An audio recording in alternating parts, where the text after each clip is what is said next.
ಕಾಂಗ್ರೆಸ್ನ ಮನೆಯಲ್ಲಿ ಇನ್ನೂ ಕೂಡ ನಿಂತಿಲ್ಲ ರೆಬೆಲ್ ರಾಗ. ಕಿರಿಯರಲ್ಲ ಹಿರಿಯರದ್ದೇ ಇಲ್ಲಿ ಈಗ ಕಿರಿಕ್. ಮಿನಿಸ್ಟರ್ ಮಾಡದಿದ್ರೆ ಕಂಟಕ ಗ್ಯಾರಂಟಿ.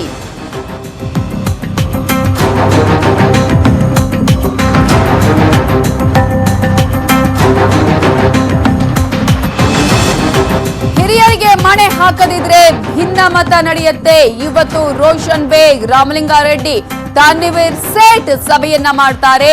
ನಂತರ ಮತ್ತೆ ಗುರುವಾರ ಸಭೆ ಸೇರಲಿದ್ದಾರೆ ಕೈ ನಾಯಕರು, ಕೈ ಮುಖಂಡರುಗಳು, ಕೈ ಹಿರಿಯರು. ಸೊ ಬಿಜೆಪಿಗೆ ಹೋದ್ರೆ ತಪ್ಪೇನು ಅಂತ ಹೇಳ್ತಿದ್ದಾರೆ ರೋಷನ್ ಬೇಗ್.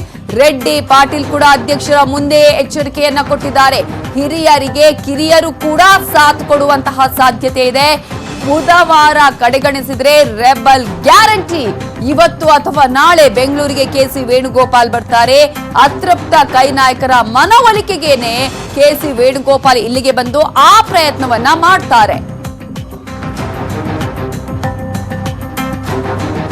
ನೀವೀಗಾಗಲೇ ಗಮನಿಸ್ತಾ ಇದ್ದೀರಾ, ಒಂದ್ ಕಡೆ ರೋಷನ್ ಬೇಗ್, ಮತ್ತೊಂದ್ ಕಡೆ ಬಿಟಿಎಂ ಲೇಔಟ್ ಶಾಸಕ ರಾಮಲಿಂಗಾರೆಡ್ಡಿ ಅವರು, ಮತ್ತೊಂದ್ ಕಡೆ ಗದಗ ಶಾಸಕರಂತಹ ಎಚ್.ಕೆ.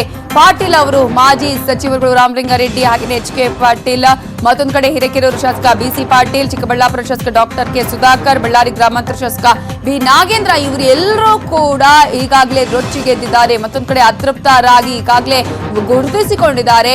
ಶಿಡ್ಲಘಟ್ಟ ಶಾಸಕ ವಿ. ಮುನಿಯಪ್ಪ, ಕುಷ್ಟಗಿ ಶಾಸಕ ಅಮರೇಗೌಡ, ಬಯ್ಯಾಪುರ ಸೇರಿದಂತೆ ಹಿರಿಯರು ಮತ್ತು ಕಿರಿಯರು ಈಗಾಗಲೇ ತಮ್ಮ ಒಂದು ಕೋಪವನ್ನ, ಆಕ್ರೋಶವನ್ನ ಹೊರಹಾಕಿದ್ದಾರೆ. ಸೊ ಇವರನ್ನ ಸಮಾಧಾನ ಪಡಿಸುವಂತಹ ಪ್ರಯತ್ನಕ್ಕೆ ಇವತ್ತು ಕೆಸಿ ವೇಣುಗೋಪಾಲ್ ಅವರು ಬರ್ತಾ ಇದ್ದಾರೆ. ಮನವೊಲಿಸುವಂತಹ ಪ್ರಯತ್ನವನ್ನ ಮಾಡ್ತಾರೆ. ಆದ್ರೆ ಬುಧವಾರ ಎಲ್ಲದಕ್ಕೂ ಕೂಡ ಒಂದು ರೀತಿಯ ಟಾರ್ಗೆಟ್, ಈ ಒಂದು ಟಾರ್ಗೆಟ್ ಅನ್ನ ನೀಡಿದ್ದಾರೆ. ಬುಧವಾರದ ಒಳಗೆ ನಮ್ಮನ್ನ ಸಚಿವರನ್ನಾಗಿ ಮಾಡಬೇಕು, ಇಲ್ಲದಿದ್ರೆ ರೋಷನ್ ಬೇಗ್ ಹೇಳ್ತಾರೆ ಬಿಜೆಪಿಗೆ ಹೋದ್ರೆ ತಪ್ಪೇನು ಅನ್ನುವಂತಹ ಮಾತನ್ನ ಹೇಳ್ತಾರೆ. ಹಾಗಾಗಿ ಹಿರಿಯರ ಜೊತೆ ಕಿರಿಯರು ಕೂಡ ಕೈ ಜೋಡಿಸಿದ್ರೆ ಏನಾಗಬಹುದು? ಗುರುವಾರ ಮತ್ತೆ ಕಾಂಗ್ರೆಸ್ನ ಹಿರಿಯ ಅತೃಪ್ತರು ಸಭೆಯನ್ನ ಮಾಡ್ತಾರೆ.